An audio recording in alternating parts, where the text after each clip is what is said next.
Good morning class. GS commerce college Wardha के इस ई lecture में मैं गौरव महात में आपका स्वागत करता हूं। हमारा विषय है व्यावसायिक संप्रेषण एवं प्रबंधन, जो कि बीकॉम थर्ड सेमेस्टर का यह विषय हम पिछले कुछ दिनों से इस विषय के बारे में देख रहे हैं। इस विषय में मुख्य रूप से हमें संप्रेषण, व्यावसायिक संप्रेषण की संपूर्ण जानकारी का अभ्यास करना है। यूनिट नंबर 1 में हमने संप्रेषण की जानकारी पूर्ण की थी। यूनिट नंबर 2 की शुरुआत हमने पिछले 1-2 लेक्चर में की है। उसमें हमने व्यावसायिक संप्रेषण का अर्थ देखा और अन्य संबंधित जानकारी के बारे में हमने सब चीज़ें वहाँ पर देखी थी। आज के इस लेक्चर में हम व्यावसायिक संप्रेषण के जो महत्वपूर्ण अंग है वो 3 अंग देखने वाले हैं। व्यावसायिक संप्रेषण का महत्व, विशेषताएं एवं सिद्धांत।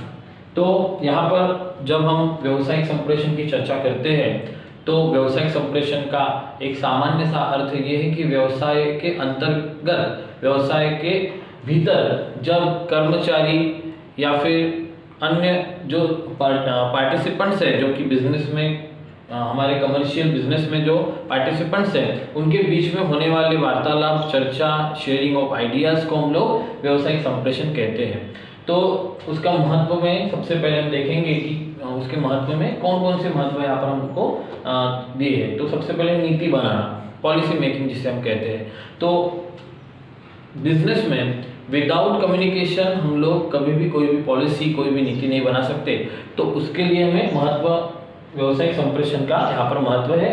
विदाउट बिजनेस कम्युनिकेशन हम लोग नीति नहीं बना सकते। नीति बनाने के लिए आपस में चर्चा होना आवश्यक है, सभी लोग उसमें इन्वॉल्व होना आवश्यक है। और जब लोग एकत्र आते हैं तो उनमें डेफिनेटली क्या होती है, कम्युनिकेशन होती है। और बिजनेस में वो कम्युनिकेशन होती है, इसलिए वो बिजनेस कम्युनिकेशन है। और बिजनेस कम्युनिकेशन का महत्व है, नीति बनाना एक बिजनेस कम्युनिकेशन का बिजनेस में महत्व हुआ करता है। नंबर 2, कार्य क्षमता में बढ़ोतरी। अगर मौन रूप से कार्य किया जाए तो कर्मचारियों के कार्य करने की जो क्षमता है उसमें जो सातत्य रूप से एक बढ़ोतरी होनी चाहिए, इंक्रीमेंट होना चाहिए, वो वहाँ पर नहीं होता। और एबिलिटीज और कैपेसिटी ऑफ वर्कर्स में अगर हमें इम्प्रूवमेंट करना है उनके काम में, तो उन्हें फ्री एटमॉस्फेयर देना पड़ेगा। और बिजनेस कम्युनिकेशन, व्यावसायिक संप्रेषण से क्या होता है, वहाँ पर काम करने वाले कर्मचारियों की कार्य क्षमता में अनायास ही बढ़ोतरी हो जाती है।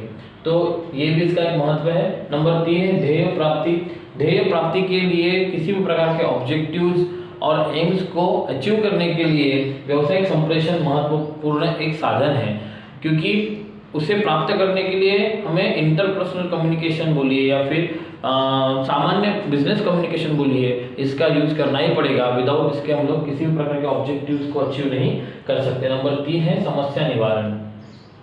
अलग अलग प्रकार की समस्याओं का निवारण चर्चा के माध्यम से होता है। हमारे जो डाउट्स होते हैं, कॉन्फ्लिक्ट्स होते हैं, उसे क्लियर करने के माध्यम से कम्युनिकेशन का यूज हम लोग करते हैं। तो इससे ये हमें शो होता है कि समस्या निवारण के लिए भी व्यावसायिक संप्रेषण एक महत्वपूर्ण टूल है और ये इसका एक महत्व है। नंबर 5 है निर्णायकता। अलग अलग प्रकार के डिसीजंस जब हम बिजनेस में टाइम टू टाइम लेते हैं तो उन अलग अलग डिसीजंस में हमें व्यावसायिक संप्रेषण हेल्पफुल होता है, हमें वो मदद वहाँ पर करता है। और निर्णायकता इसमें होती है कम्युनिकेशन, बिजनेस कम्युनिकेशन करने से क्या होता है, हम एक अल्टीमेट डिसीजन तक पहुंच पाते हैं बिजनेस के अलग अलग प्रॉब्लम्स को सॉल्व आउट करने के लिए। तो यहाँ पर निर्णायकता एक इसका महत्वपूर्ण एक महत्व है हमारे व्यावसायिक संप्रेषण का। तो यहाँ पर हमने महत्व को देखा। डेफिनेटली व्यावसायिक संप्रेषण महत्वपूर्ण है, इसीलिए हमारे यहाँ पर सिलेबस में वो दिया हुआ है और बहुत ज़्यादा इसका महत्व है हमारे बिजनेस में भी। इसके साथ ही इसकी कुछ विशेषताएं यहाँ पर हमको दी है। विशेषताओं में सबसे पहले हम देखेंगे कि व्यवहारिकता, जिसको कि हम लोग बोलेंगे एक कमर्शियलिटी जो होती है, कि बिजनेस कम्युनिकेशन और सामान्य कम्युनिकेशन में ये डिफरेंस है। यहाँ पर हम ऐसे फीचर्स देख रहे हैं जो फीचर्स साथ ही में व्यावसायिक संप्रेषण और सामान्य संप्रेषण को यहाँ पर उन दोनों का अंतर हम ही दिखा रहे हैं। तो ये अंतर भी यहाँ पर हम लोग देख रहे हैं, विशेषताएं भी देख रहे हैं। अगर आप इसको ध्यान से देखें तो आपको समझ में आएगा कि व्यावसायिक संप्रेषण और सामान्य संप्रेषण के मध्य में जो अंतर है वो भी यहाँ पर कवर हो रहा है। तो सबसे पहले व्यवहारिकता, सामान्य संप्रेषण में व्यवहारिकता होगी ही, ये कुछ डिसाइडेड नहीं है। सामान्य चर्चा जब हम लोग करते हैं तो वो मीनिंगफुल हो, अर्थपूर्ण हो या ना हो, तो भी हम लोग सामान्य रूप से वो एक के साथ करते हैं। बट हम जब व्यवसायिक संप्रेषण की चर्चा करते हैं, उसके बारे में जब हम लोग जानते हैं तो हमें समझ में आता है कि व्यवसायिक संप्रेषण ये पूर्ण रूप से औपचारिक संप्रेषण है, औपचारिक संदेशवहन है। और औपचारिक जहाँ पर संदेशवहन संप्रेषण होता है वहाँ पर व्यवहारिकता 100% मेंटेन की जाती है। इसलिए ये फॉर्मल प्रकार का संप्रेषण है, यहाँ पर व्यवहारिकता डेफिनेटली होगी ही। नंबर 2 उसकी विशेषता है वस्तुस्थिति।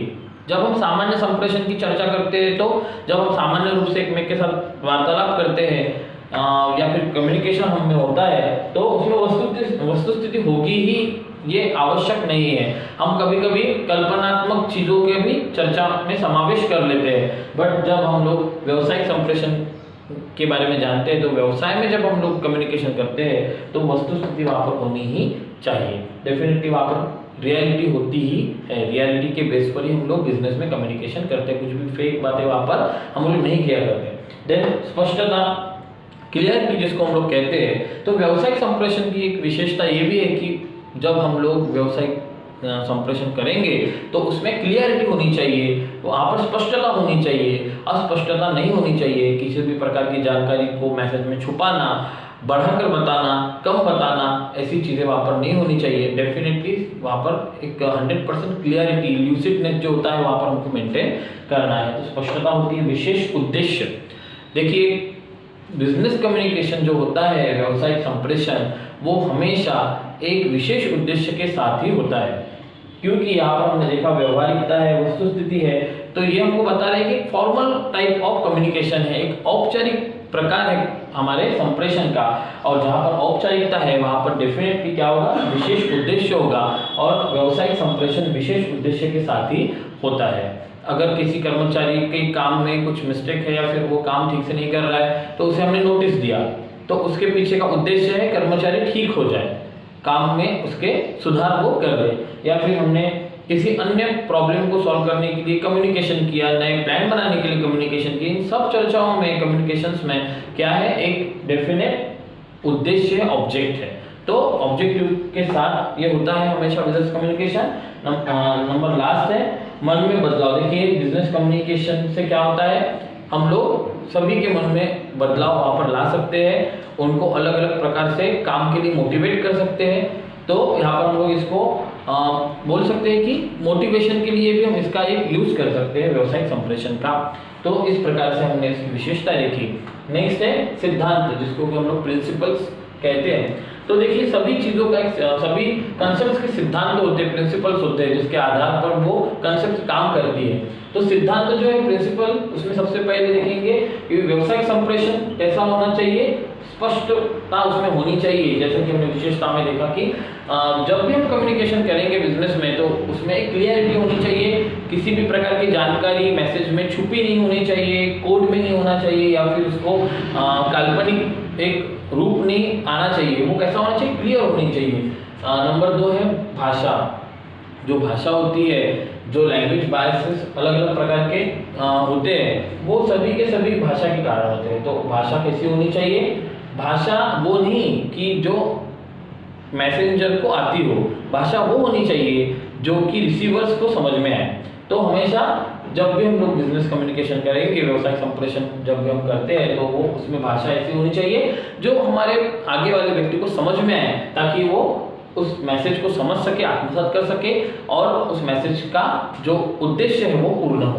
पूर्णता उसमें होनी चाहिए, पूर्णता, इनकम्प्लीटनेस नहीं होना चाहिए, कंप्लीट वो होना चाहिए। अपूर्ण जो होता है मैसेज वो मीनिंगलेस होता है, तो वो जिस उद्देश्य से फॉरवर्ड किया गया है वो उद्देश्य वहाँ पर पूरा नहीं होता। इसलिए जो मैसेज होता है वो हमारा बिजनेस का मैसेज जो होता है, व्यवसायिक संप्रेषण का एक सिद्धांत ये भी है कि मैसेज ये पूर्ण होना चाहिए, पूर्णता उसमें होनी चाहिए। देन सुसंगतता, सुसंगतता का मतलब उसमें मीनिंगफुल होना चाहिए।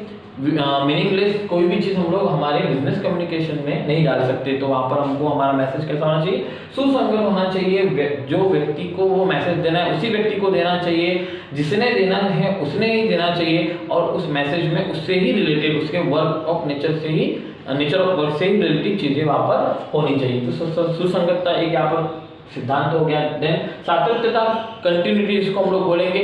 मैसेज एक बार कर दिया, देन हमने बहुत दिनों तक उसको कंटिन्यू नहीं किया। कम्युनिकेशन ये कैसी प्रोसेस है, ये सातत्यपूर्ण प्रोसेस है, मतलब कंटिन्यूअस प्रोसेस है। तो बराबर मैसेज जाने के बाद उसका फीडबैक, देन हम हमारे मैसेज का क्या इम्पैक्ट गिरा है, सब चीज़ों को वहाँ पर हमको लुकआउट करना है। तो वहाँ पर सातत्यता होनी चाहिए। देन योग्य समय, किस समय हमको मैसेज करना है। हम लोग डेफिनेटली व्यवसायिक संप्रेषण देख रहे हैं, उसमें भी हमने विशेषता में देखा कि वस्तु स्थिति, व्यवहारिकता, ये कैसा होना चाहिए, औपचारिक होता है। और औपचारिक, अगर हमें किसी कर्मचारी को मैसेज करना है या फिर नोटिस देना है तो हम उसे उसके वर्क के टाइम पर ही करेंगे। हम लोग रात को 12 बजे तो उसको मैसेज नहीं करेंगे। तो योग्य समय होता है, क्योंकि व्यवसायिक संप्रेषण एक फॉर्मल वे ऑफ कम्युनिकेशन है। उसके बाद माध्यम, मीडियम भी महत्वपूर्ण होता है। हमारा जो बिजनेस कम्युनिकेशन है या कोई अन्य भी कम्युनिकेशन है, तो भी जब हम लोग मैसेज करते हैं या फिर मैसेज प्रिपेयर करते हैं, उसको फॉरवर्ड करते हैं, तो उसका जो माध्यम होता है ये बहुत महत्वपूर्ण वहाँ पर होता है। तो हमारे मैसेज के वैल्यू के हिसाब से, मैसेज की वैरायटी, उसके फीचर के हिसाब से हमको उसका माध्यम चूज करना चाहिए। तो ये वो प्रॉपर तरीके से फॉरवर्ड होगा और आगे वाले व्यक्ति को समझ में आएगा। तो देखिए इस प्रकार से हमने व्यवसायिक संप्रेषण के इस यूनिट नंबर 2 का ये जो दूसरा लेक्चर है, इसमें महत्व, विशेषताएं और सिद्धांत, इन तीनों आयामों पर चर्चा की है। डेफिनेटली आपको समझ में आया होगा। Thank you.